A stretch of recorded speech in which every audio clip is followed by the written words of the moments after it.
कि उसके घर में आग लगेगी कि नहीं लगेगी, पता नहीं, हो सकता नहीं भी लगे, लेकिन तब भी संत कहते हैं कि तुम कुआं पहले खोदो।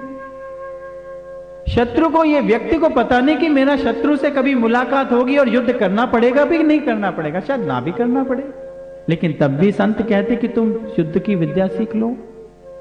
लेकिन व्यक्ति को यह पता है कि मेरी मृत्यु आएगी ही आएगी, ये नहीं पता कि नहीं है, ऐसा नहीं है, ये निश्चित है कि आएगी। आग लगेगी या नहीं लगेगी यह अनिश्चित है, युद्ध होगा कि नहीं होगा यह भी अनिश्चित है, लेकिन मृत्यु आएगी ये तो निश्चित है, इसमें अनिश्चितता का कोई प्रश्न नहीं। लेकिन उसके लिए कोई तैयारी नहीं, कोई अभ्यास नहीं। इसलिए अंत समय में ईश्वर याद आए, उसके लिए आज से ही ईश्वर का स्मरण शुरू करना पड़ेगा, और वो ऐसे रच बस जाना चाहिए कि उससे महत्वपूर्ण और कोई ना रहे। क्योंकि लोभी को अंत समय में लोभ याद आता है, क्योंकि लोभ महत्वपूर्ण रहा। कामी पुरुष को अंत समय में काम याद आता है, क्योंकि काम जीवन में महत्वपूर्ण रहा। मोही व्यक्ति को मोह अंत समय में याद आता है, क्योंकि सारा जीवन मोह महत्वपूर्ण रहा उसके लिए। ऐसे ही अंत समय में अगर ईश्वर को याद करना चाहते हो और वो याद आए, इसलिए जीवन में ईश्वर महत्वपूर्ण बन जाए, ऐसा अभ्यास, ऐसा सुमिरन करना पड़ेगा। और जब ऐसा सुमिरन अभ्यास कब होगा? जब हम ईश्वर को साक्षात्कार करेंगे, देखेंगे। जिसको देखा नहीं उसके साथ आपका संबंध नहीं जुड़ सकता। मोही का संबंध मोह इसलिए होता है क्योंकि व्यक्ति से मोह करता है तो व्यक्ति को देखा है। धन के साथ लोभ इसलिए होता है क्योंकि धन को देखा है और सहेजा है।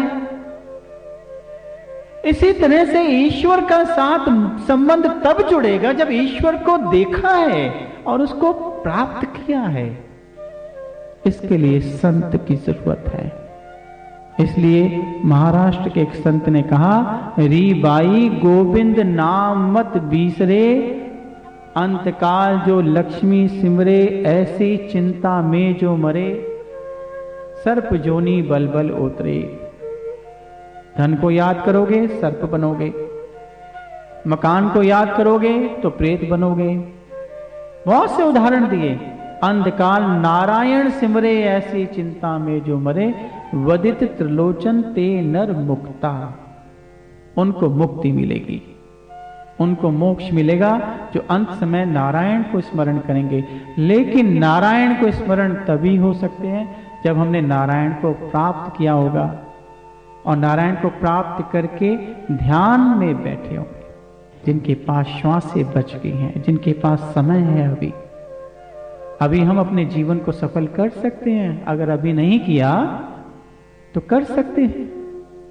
अभी अगर अपने अंतर भीतर की उस आत्मा को देखा नहीं, उस प्रकाश को पाया नहीं, तो पा सकते हैं।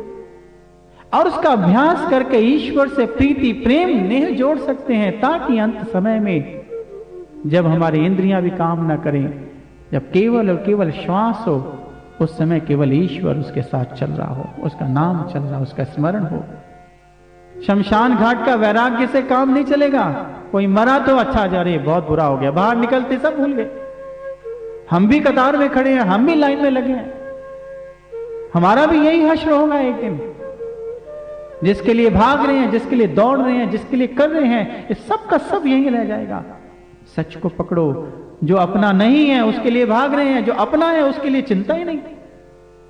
जिसके घर जाना है उसकी खबर नहीं, जिसके घर को छोड़ना उसके साथ प्रीति लगाई हुई है। क्यों? किस लिए? जीवन की हकीकत को समझो, सच को समझो। लोहा गर्म है, अभी अपना गया है, सामने हमारा भविष्य है जो दिखाया हमें।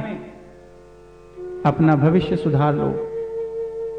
ये घटना इससे पहले कि हम पर घटे, ये समय इससे पहले कि हम पर आए, ये क्षण हमारे ऊपर आए, अपना काम कर लो, सच को समझ लो, ज्ञान को समझ लो और ईश्वर से अपने आप को जोड़ दो।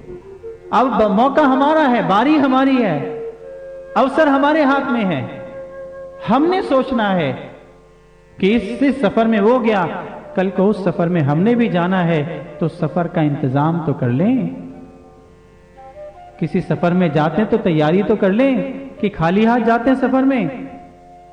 कभी किसी सफर में निकलते हैं तो 3 चीजों का ध्यान रखते हैं।